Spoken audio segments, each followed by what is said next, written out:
Diab sait parler, et depuis le dernier épisode, il sait voir. Alors testons sa mémoire. Premier appel. Salut, je m'appelle Diab Quick. Il répond poliment. Enchanté, Diab Quick. Parfait, tout a l'air de fonctionner. Passons également au deuxième appel. Juste après. Quel est mon prénom? Et là, je n'en ai aucune idée. Il vient de l'oublier. En un seul appel, Diab est amnésique. Chaque question repart de zéro comme s'il vous rencontrait pour la première fois. Pour un agent censé vous assister, c'est un vrai problème. Aujourd'hui, on lui donne une mémoire. C'est ça que nous allons tenter de comprendre. Donc, schématiquement, je pose une question ou alors j'envoie un message. J'obtiens une réponse. Point. Il n'y a plus rien qui se passe. Et j'envoie un autre message qui est une question. Je reçois une réponse et point. Il n'y a plus rien qui se passe. Fin. Et quand je lui demande quel est mon prénom, il ne se souvient plus. Et nous allons tenter de comprendre ce qui se passe. Pourquoi est-ce qu'il y a une fin à chaque fois? Et nous avons l'impression que le problème se retrouve ici, au niveau de la fin. Donc, à chaque appel, tout disparaît. Et pour avoir une image mentale, nous avons un message qu'on envoie qui peut être sous forme de question. On envoie à qui? Au LLM, qui reçoit la question, qui émet une réponse. Point. Et si je vais représenter deux fois,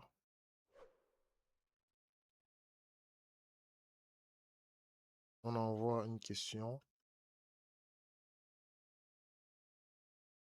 Le LLM reçoit la question. Il envoie une réponse. Et on s'arrête là. On reviendra là-dessus. On va mettre ça juste là. Nous essayons ensemble de comprendre ce qui se passe et de comprendre pourquoi à chaque fois, le LLM revient, repart de zéro. Alors, ne vous inquiétez pas pour le code. Cette partie, particulièrement qui attire mon attention. Et je crois que le problème vient de là. En fait, message est une variable qui est prête à accueillir une liste d'éléments. Donc, en fait, c'est une liste vide. Et je pense que le problème vient de là. Je vous propose de reprendre notre tableau blanc. Donc, soit une variable message qui va accueillir une liste d'éléments. Ici, c'est une liste qui est vide pour l'instant, comme nous avons vu dans notre code.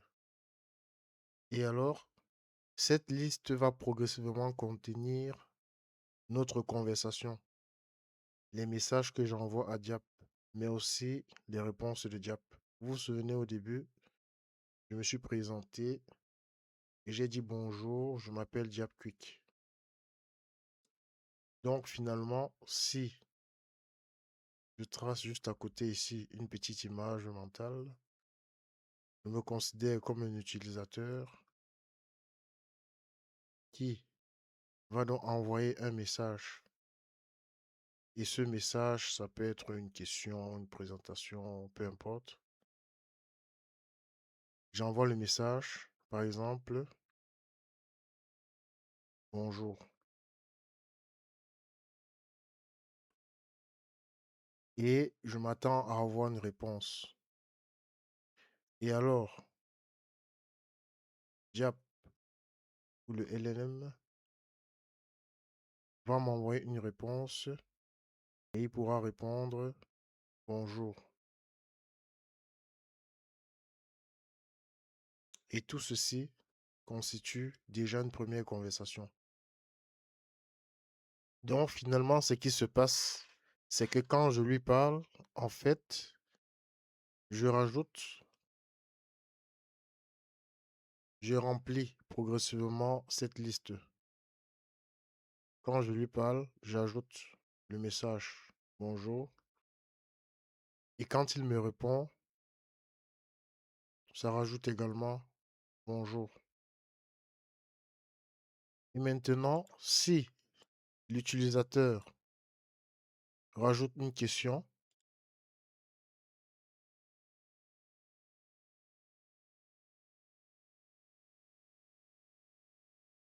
en disant comment je m'appelle, comment je m'appelle, alors automatiquement, ce qui se passe, c'est que cette nouvelle conversation rentre dans la liste.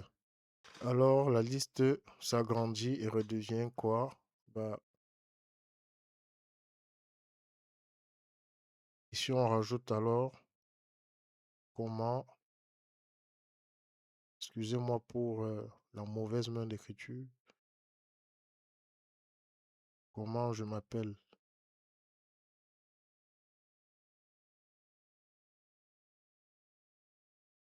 Donc on voit que cette liste contient maintenant, on a le premier message ici où l'utilisateur a dit bonjour, ça se rajoute là. Diap a répondu bonjour, ça s'est rajouté là. L'utilisateur repose une question, comment je m'appelle, et ça s'est rajouté là. Attends, je crois qu'on vient de créer une mémoire. On va essayer de faire les choses proprement. Donc la mémoire n'est pas un disque dur. La mémoire est un contexte. Donc une conversation, c'est une succession de messages. Et donc, une liste est justement fait pour ça. Et on pourrait se poser la question de savoir pourquoi une liste et pourquoi pas un dictionnaire. Ben parce qu'un dictionnaire, son rôle, c'est de décrire un objet. Et lorsque nous continuons de parcourir notre code, message au point happen, c'est cette partie qui permet de rajouter des choses dans la liste. À chaque nouvelle conversation, à chaque nouveau message, c'est rajouté et ça enrichit notre liste. Donc cette ligne ne sert pas à parler au LLM, elle sert simplement, encore une fois, à enrichir son passé. Et puis, nous pouvons continuer donc à cette partie aussi qui est très important. Client.message.create. Observons bien cette partie parce que c'est l'une des parties les plus importantes au niveau de notre code. Et cette partie du code nous permet d'envoyer toute l'histoire de notre conversation au LLM. Et on comprendra plus tard ce qui constitue alors progressivement la mémoire, parce que nous verrons que la mémoire s'enrichit au fur et à mesure. Donc, je vous propose de faire directement l'expérience pour voir si la mémoire de Diap fonctionne. Nous allons exécuter.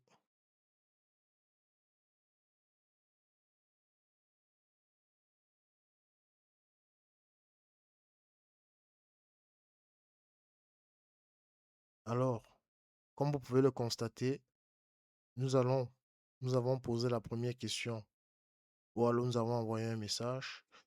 Salut, je m'appelle Diapquick. On envoie ça au LLM. Il répond. Salut Diapquick, c'est un prénom original et sympa.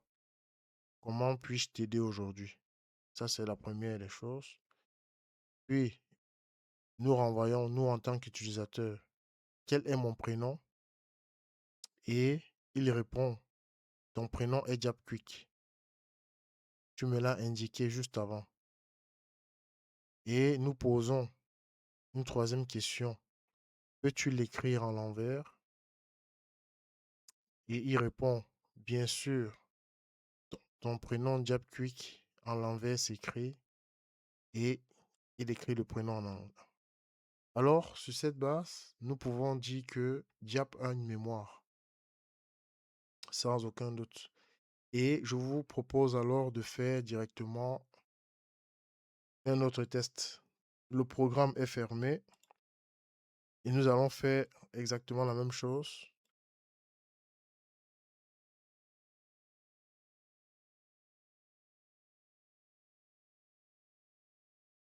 Nous allons exécuter et on va lui poser la question, quel est mon prénom?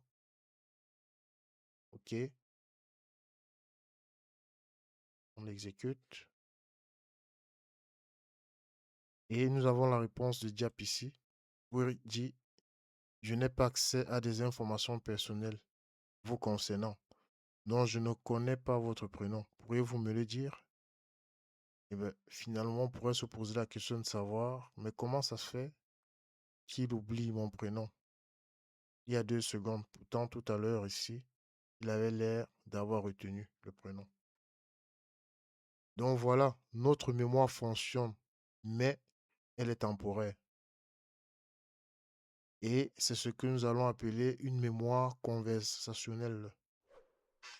Donc, pour récapituler, nous partons d'une liste vide.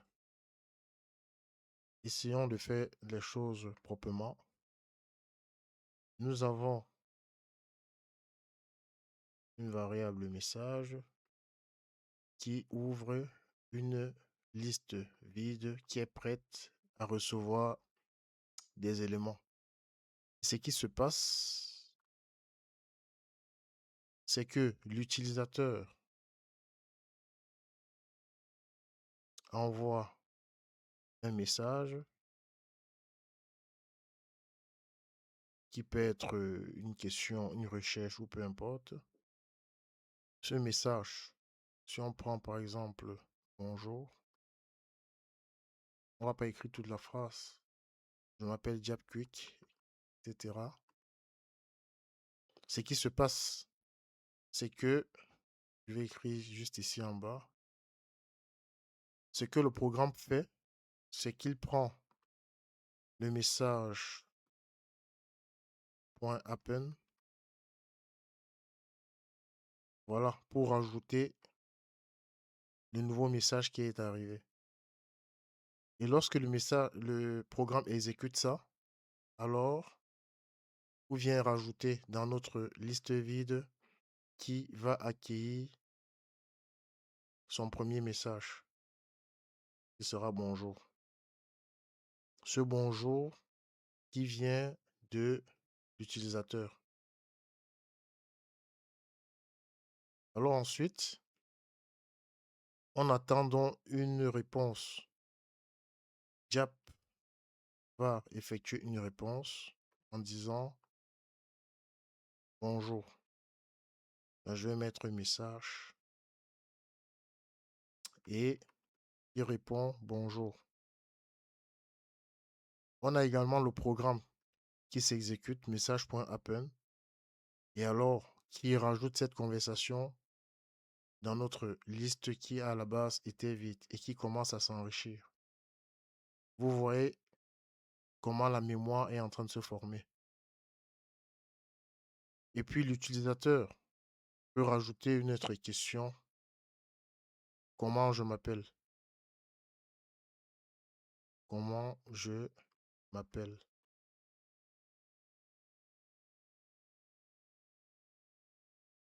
C'est exécuté et comment je m'appelle? Donc, finalement,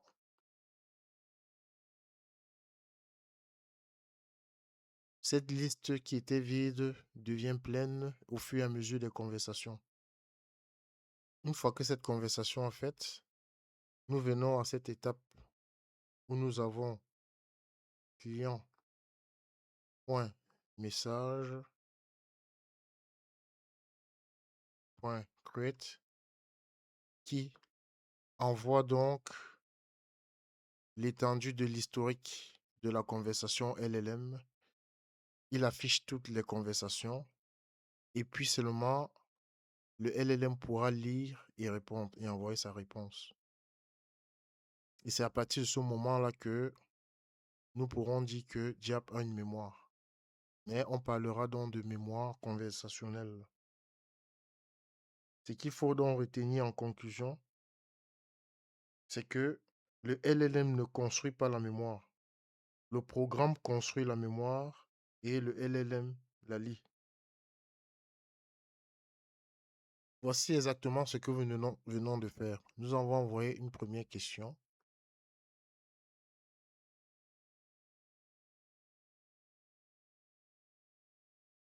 qui constituait un premier message. Ensuite, nous avons envoyé une deuxième question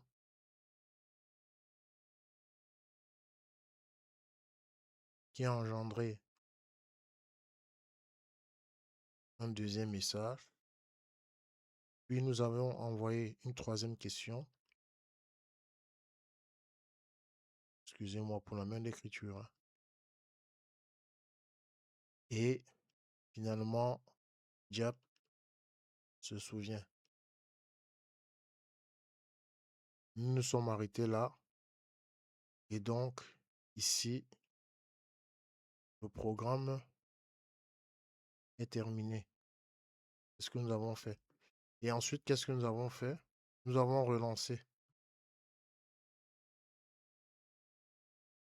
Nous avons envoyé une autre question. Comment je m'appelle, si vous vous souvenez. Donc, on a eu un message.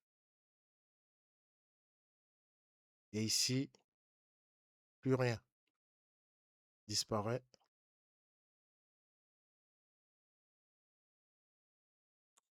Et on revient ici.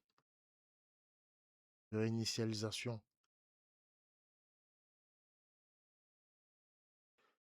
Donc, ce que nous venons de construire, ce n'est pas encore une mémoire permanente. C'est une mémoire de conversation. Puisqu'on renvoie toute la conversation, donc tout l'historique, à chaque appel. Plus la conversation est longue, plus on envoie du texte. Et donc, chaque appel coûte cher. Au deuxième message, vous payez les 9 précédents à chaque fois. La mémoire a un coût qui grandit avec la conversation. C'est pour ça que plus tard, on apprendra à la résumer ou à la raccourcir. Mais ça, c'est dans une autre brique. Diap parle, voit et maintenant se souvient. Mais il répond encore d'un seul jet, sans réfléchir à ce qu'il fait. La prochaine fois, on lui apprend à raisonner, à décomposer un problème avant de répondre. Abonnez-vous pour la suite du chantier et dites-moi en commentaire ce dont vous aimeriez que Diap se souvienne. Je vous mettrai le lien en description du GitHub si vous voulez exécuter de votre côté le code et utiliser les mêmes outils. Tout ce qui vous restera à faire, c'est de créer justement votre compte comme client chez Anthropic afin de posséder votre propre clé API. Merci.